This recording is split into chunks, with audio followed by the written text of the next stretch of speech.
The revolving glass doors of the Grand Meridian Hotel spun slowly, their polished surface catching the late afternoon sunlight like a jewel. Guests moved in and out with ease, businessmen in tailored suits, tourists dragging designer luggage, and couples holding hands with the casual entitlement of those who believed they belonged. And then there was Maya. She stepped through those same doors in simple jeans, white sneakers, and a navy jacket that had seen better days. Her braided hair was tied back in a bun, and she carried a single leather duffel bag slung over her shoulder. She looked, to any casual observer, like a weary traveler searching for a night's rest after a long journey. What no one knew, what no one even considered, was that Maya wasn't there to stay at the Grand Meridian. She owned it. The lobby was a cathedral of wealth, chandeliers dripping with crystals, a marble floor so polished it looked like still water, and a sweeping staircase that curved upward like something out of a palace.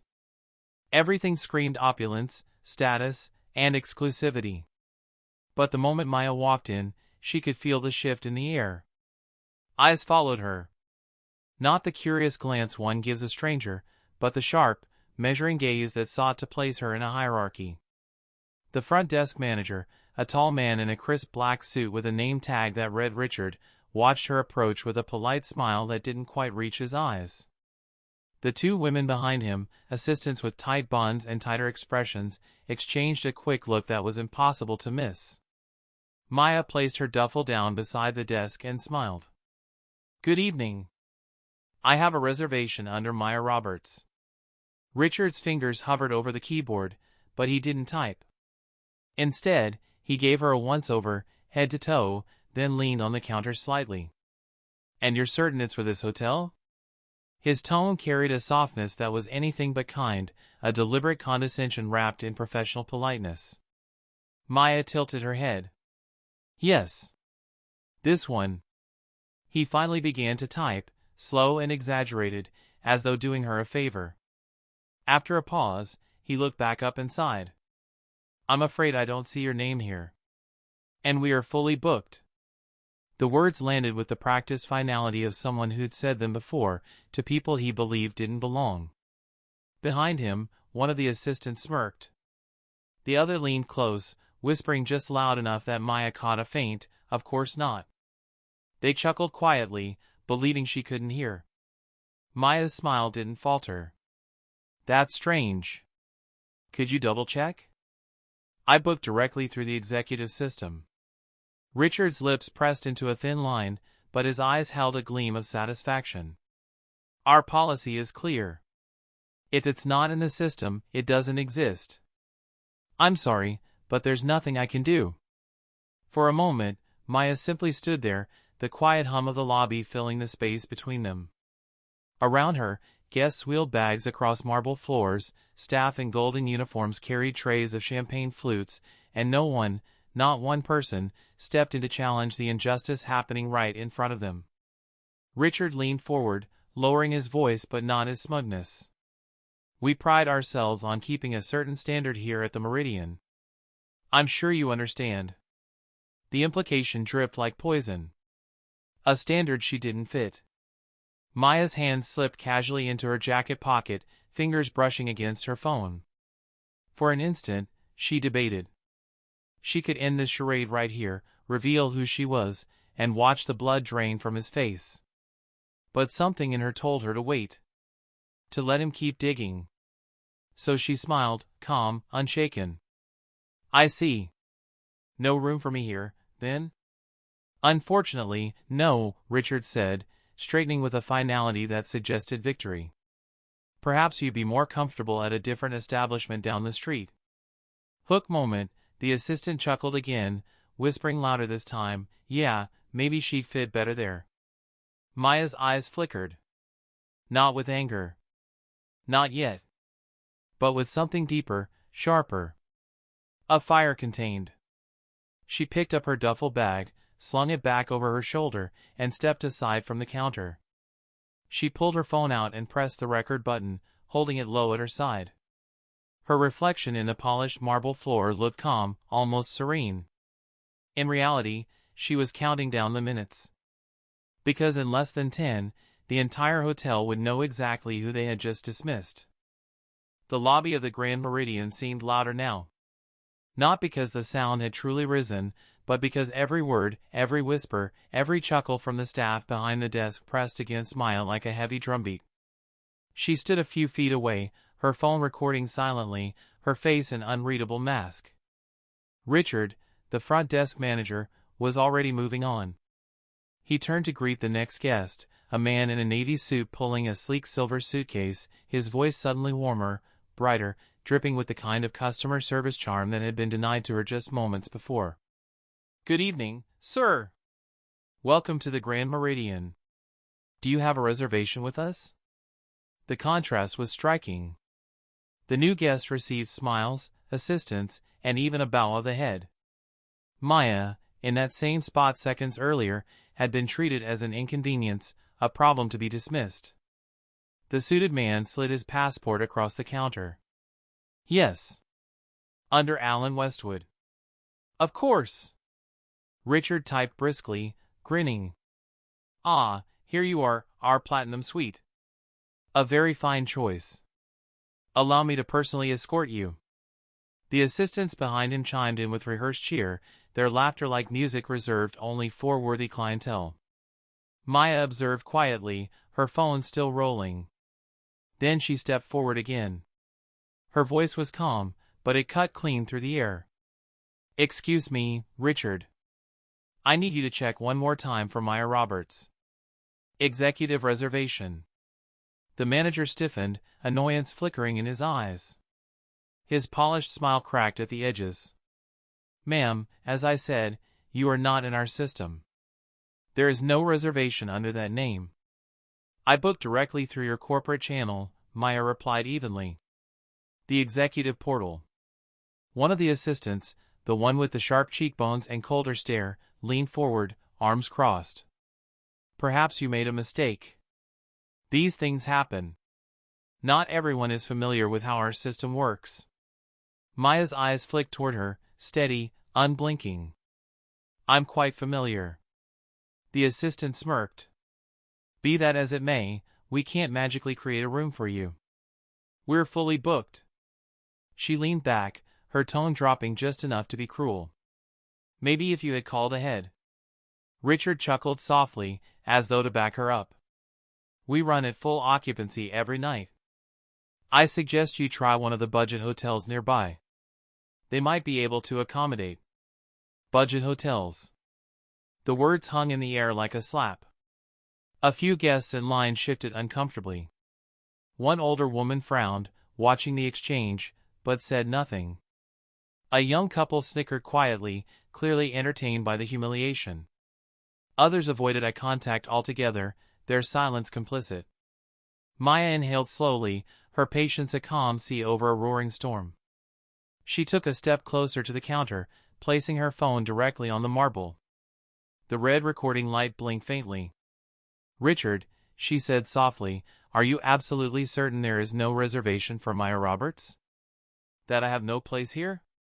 His jaw tightened, but the smugness returned. He leaned on the counter again, lowering his voice as though sharing a secret.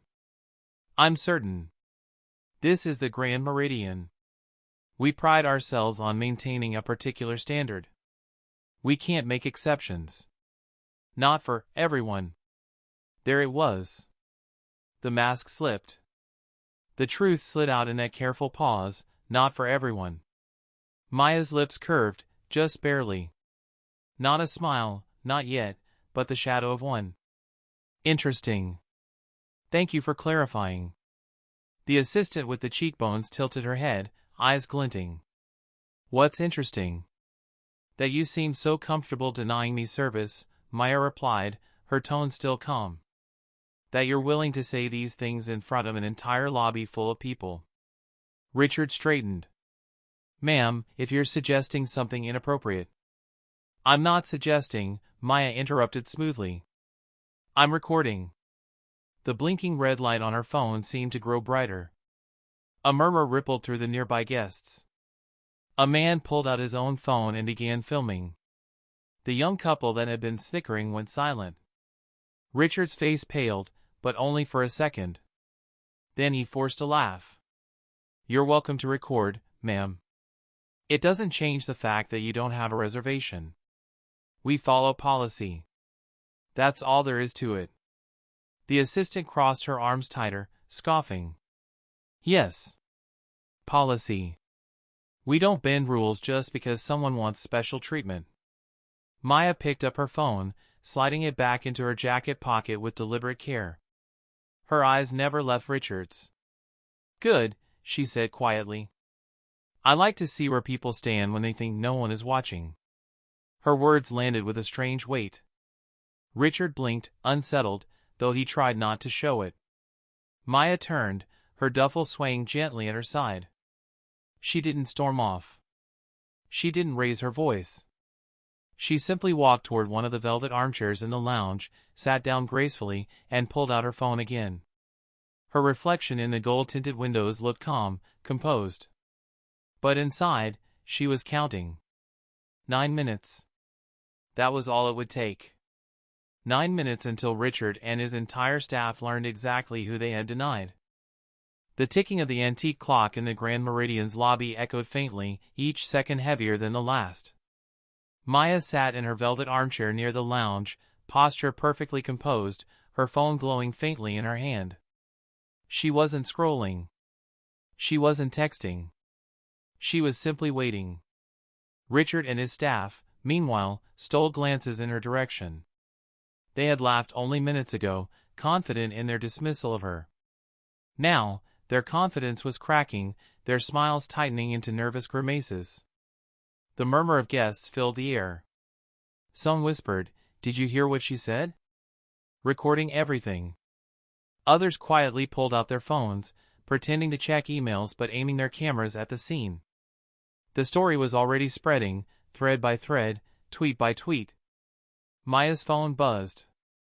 She tapped the screen and lifted it slightly so her voice carried. "Executive line," she said smoothly. "This is Maya Roberts. Connect me to corporate operations." The words were clear. Deliberate. Her tone had shifted, calm still, but edged with authority that carried weight. Richard's eyes widened, but he quickly forced a smirk, as though she were bluffing. He leaned over the counter toward his assistants and whispered, "Ignore it. She's putting on a show." But Maya wasn't bluffing. A click sounded from her phone, and then a crisp voice came through the speaker. "Yes, Ms. Roberts. What can we do for you?" The assistants froze. Richard's smirk faltered. Maya didn't raise her voice, she didn't need to. "I'm at the front desk of the Grand Meridian. Your staff has just denied me service. They've made it very clear they believe I don't belong here. I'd like this incident logged. I'm giving them 9 minutes to correct themselves before I take further action." The silence that followed was electric. Every word hung in the lobby air, heavy and undeniable. On the other end of the line, the corporate rep replied without hesitation. "Understood, Ms. Roberts. We'll begin preparing the necessary documentation." Maya tapped the phone once, ending the call.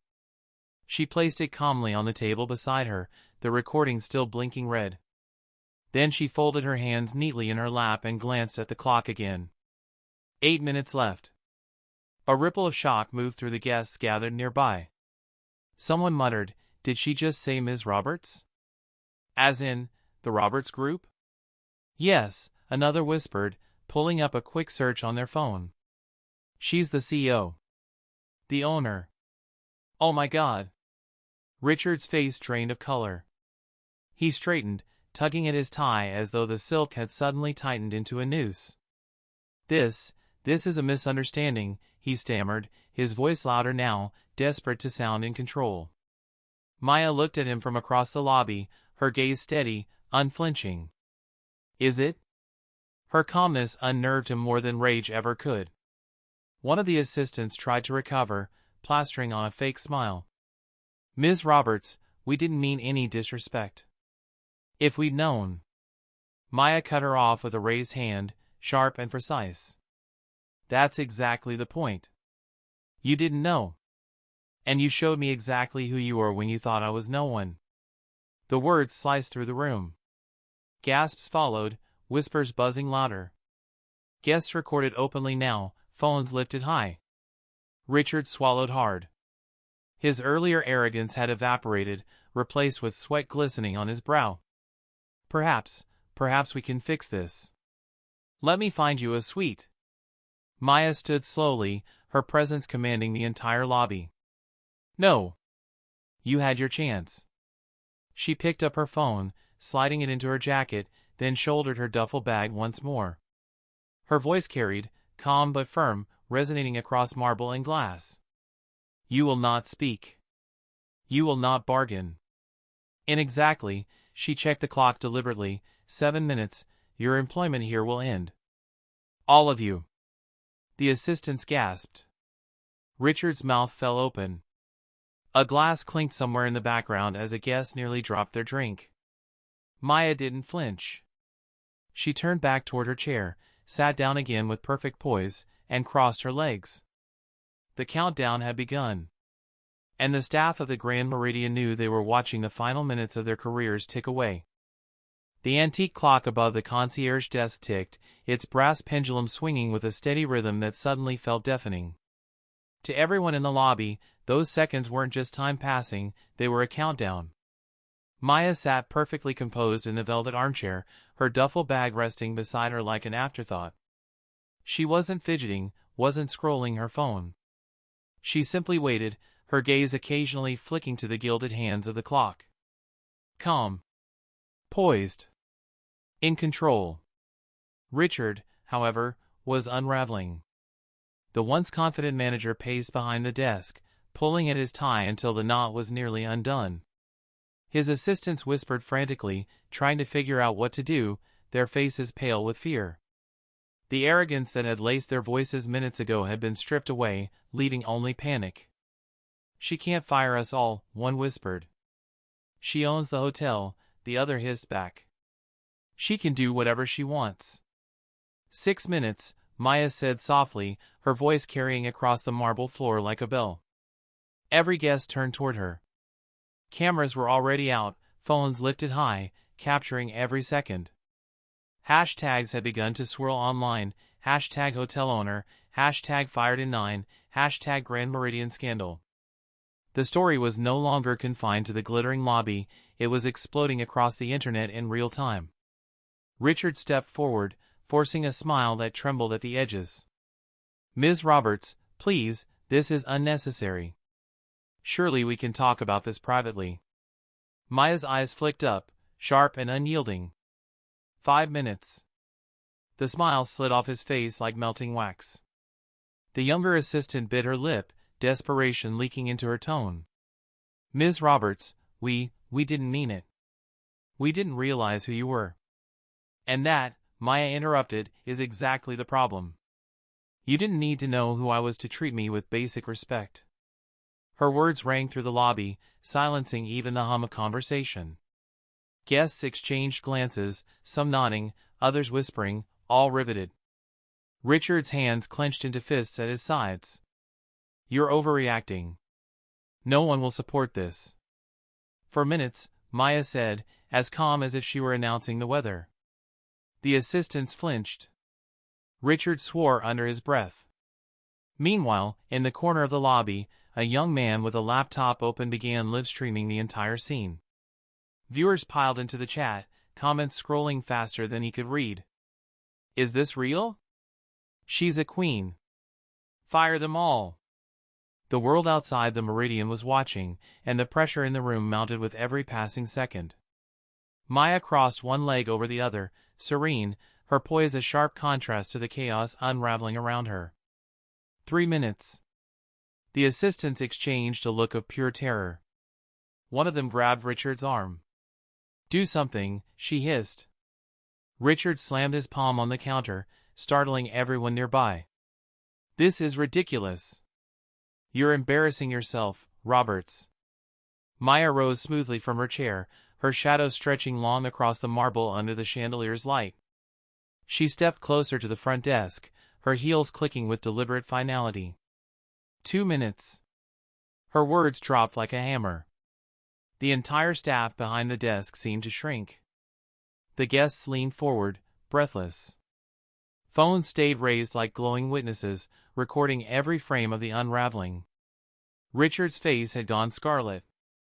Sweat dotted his forehead. "You don't scare me," he spat, though his voice cracked at the end. Maya stopped at the edge of the counter, standing directly opposite him. Her eyes locked on his, steady as stone. 1 minute. The lobby held its breath. The only sound was the relentless ticking of the clock. Richard opened his mouth to speak, but no words came out. His throat bobbed as he swallowed hard, his confidence finally, completely gone. The assistant stood frozen, hands trembling, waiting for the axe to fall. Maya glanced up once more at the gilded hands of the clock. They struck the mark. Her voice, when it came, was soft but absolute. "Time's up." The final chime of the clock echoed through the lobby, crisp and final, like the clang of a judge's gavel. Every eye in the room was on Maya.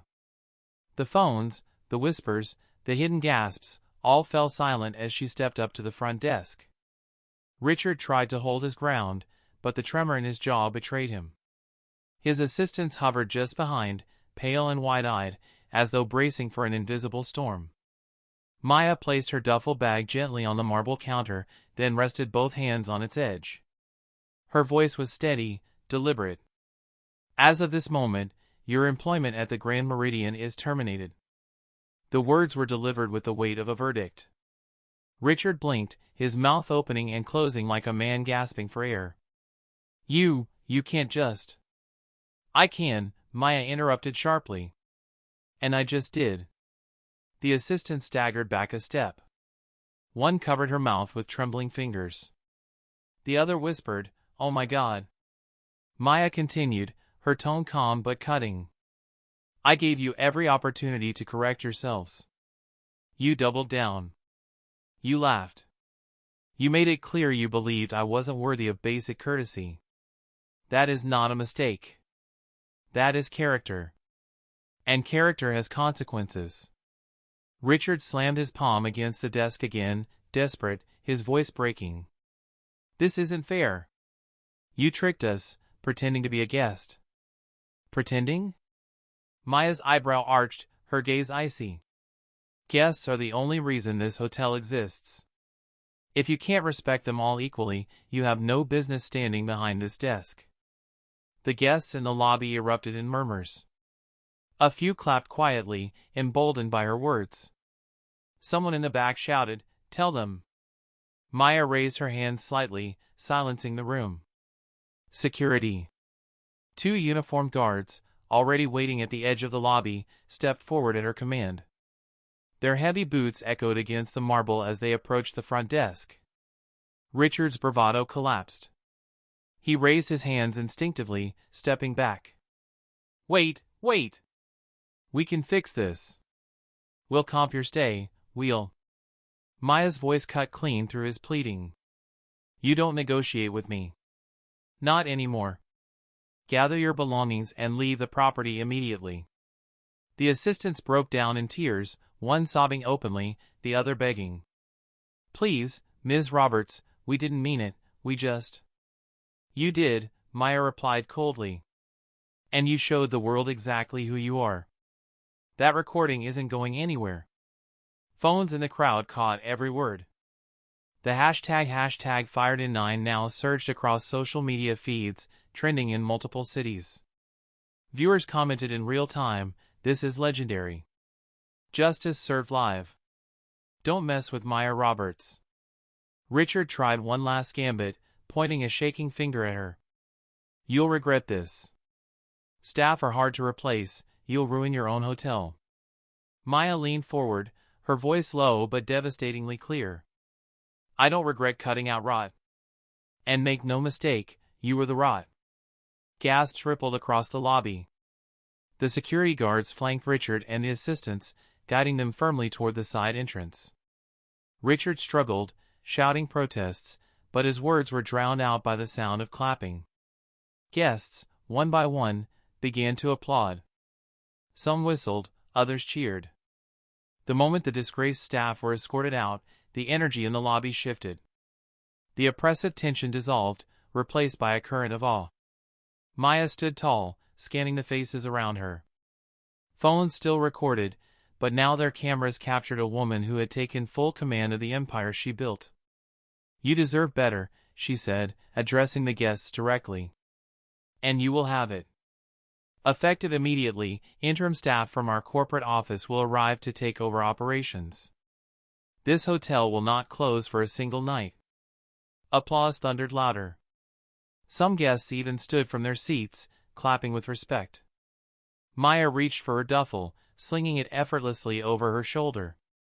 Then she delivered the final blow, her voice calm but echoing with absolute authority. "This is not just my hotel. This is my legacy. And I will never let anyone tarnish it." With that, she turned and walked toward the golden elevator doors. They opened silently, waiting for her. She stepped inside, the applause following her like a tide. As the doors slid shut, Richard's protests echoed faintly from outside, swallowed by the roar of support. And Maya, serene as ever, pressed the button for the top floor. The penthouse suite was waiting. By the time Maya reached the penthouse, the lobby below had already transformed into a broadcast stage. Guests who had once been silent observers now spoke into their phones, narrating the scene they had just witnessed.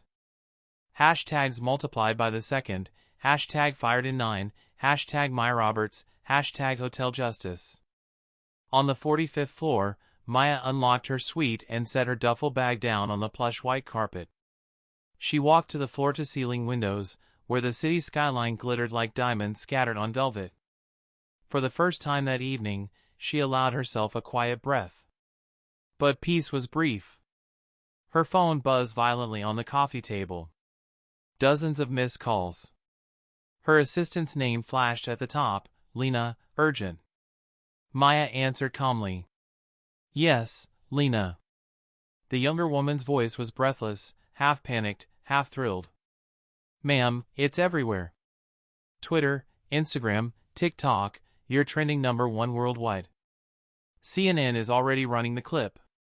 MSNBC, BBC, every outlet's covering it." Maya closed her eyes for a moment, a faint smile tugging at her lips. "I see," Lena continued. "But it's not just coverage, it's the narrative. They're calling it 9 minutes of justice. Clips of the staff laughing at you or playing side by side with your firing announcement. Public sentiment is overwhelmingly in your favor." Down below, the Grand Meridian's glowing sign gleamed proudly, but the irony wasn't lost on Maya. Her own employees had tried to make her feel small inside a palace she built. Now the palace itself had become a stage for their downfall. She crossed to the minibar, poured herself a glass of water, and asked, "How are our investors responding?" "Stock is up 2 points in after-hours trading," Lena said quickly. "And our board has already issued a public statement supporting your decision. They're framing it as proof that our brand stands for integrity." Maya took a slow sip, savoring the taste of vindication. "Good. And the staff?" "They've been escorted fully off the property. Corporate HR is preparing permanent termination paperwork." Outside her window, camera crews were already gathering on the sidewalks, their lights flashing against the night. Guests streamed out to give interviews, some tearfully recounting how it felt to witness the moment. A grandmotherly woman clutched a reporter's microphone, her voice quivering. "I've stayed here for 20 years. I've never seen anything like it. That woman, Maya, she's a force of nature." Another guest, a businessman in a pressed suit, shook his head. "You don't fire people like that unless you're certain of who you are." She didn't just fire them, she made a point. And the world needed to see it. The clip replayed in endless loops across screens. Maya's calm declaration, "As of this moment, your employment is terminated." The crowd's applause. The guards escorting Richard out like a criminal. Online, the reactions split into two camps. One side cheered her on. "This is how you handle discrimination. Zero tolerance. Legendary. She's the boss of bosses. 9 minutes that should be studied in every leadership class." The other side panicked.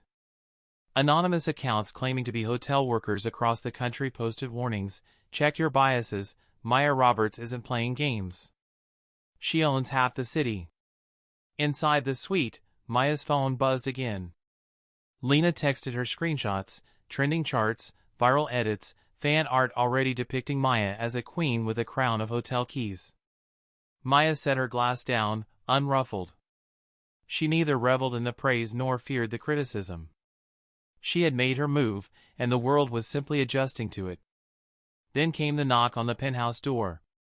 Firm, deliberate. Maya approached, heels clicking against the polished wood floors, and opened it. Standing there was a CNN correspondent, camera crew trailing behind her. Ms. Roberts, the journalist began breathlessly, the world wants to hear from you. Would you care to make a statement? Maya regarded her calmly.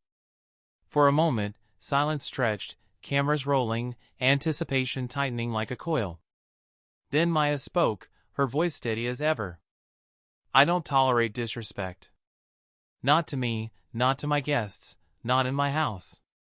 The Grand Meridian will always be a place of dignity. Tonight was proof of that. She paused, eyes unwavering, then added, and if anyone thinks they can diminish who I am, let tonight serve as their warning. 9 minutes was all it took. The cameras caught every word. The clip would soon become the most replayed soundbite of the week. Maya stepped back into her suite and closed the door. The world outside roared on, but inside, she was already thinking of tomorrow. By dawn, the Grand Meridian's lobby had returned to its polished calm.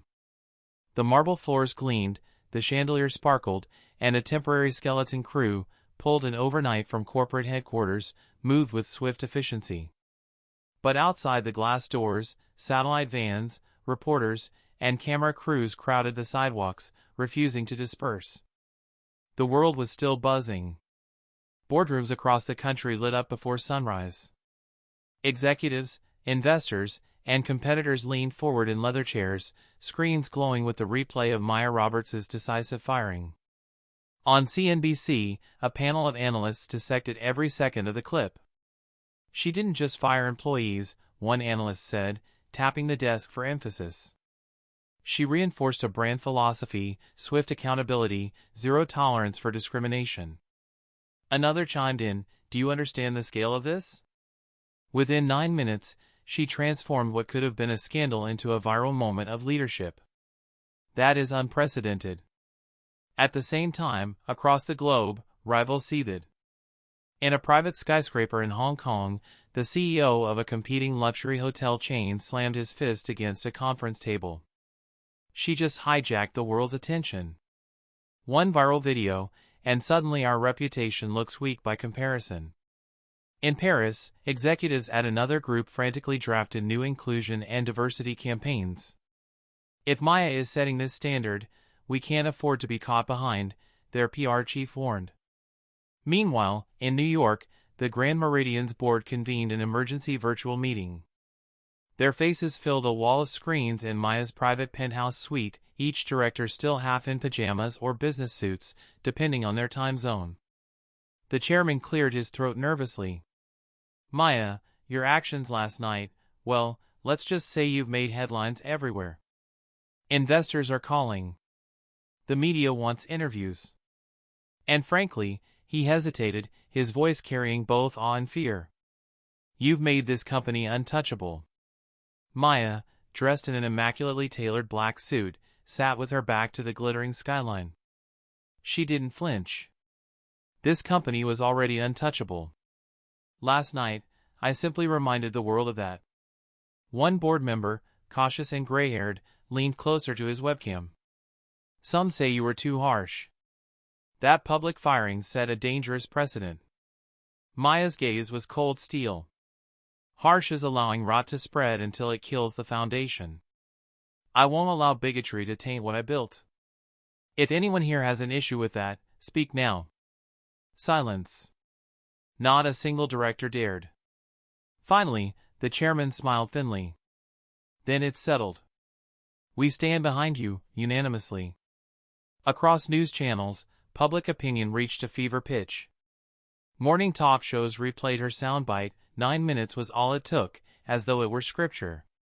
Editors turned it into headlines, meme pages remixed it into viral TikToks, and business schools were already drafting case studies. At Harvard, a professor scribbled her name on a whiteboard during a live lecture. What Maya Roberts demonstrated is crisis alchemy, the ability to turn fire into gold. Students furiously took notes, many nodding in awe. Back at the Grand Meridian, guests walked through the lobby with a new kind of reverence. Some whispered as she passed, others nodded respectfully. Maya carried herself as though none of it mattered, poised, calm, utterly unshaken. But the truth was, she knew this was only the beginning. The world now watched her every move. Rivals plotted. Journalists begged for interviews. Politicians called, eager to align themselves with her stance. Her influence had expanded beyond hospitality, into culture, business, even politics. In the quiet of her suite, Lena, the loyal assistant, spoke hesitantly. "Ma'am, do you realize what you've done? Last night wasn't just about the hotel. You've become a symbol." Maya placed her hands on the glass window, staring down at the sea of cameras flashing below. Her reflection stared back, composed, unyielding. "I didn't ask to be a symbol," she said softly. Then, after a pause, her voice hardened. "But if the world insists, I'll be one they never forget." The city pulsed beneath her feet, alive with energy, headlines, and whispers. Her 9-minute decision had set the stage for something far larger. And somewhere, in rival towers across the world, powerful men clenched their teeth, already plotting their counterstrike. Because Maya Roberts wasn't just the owner of a hotel anymore. She was the storm.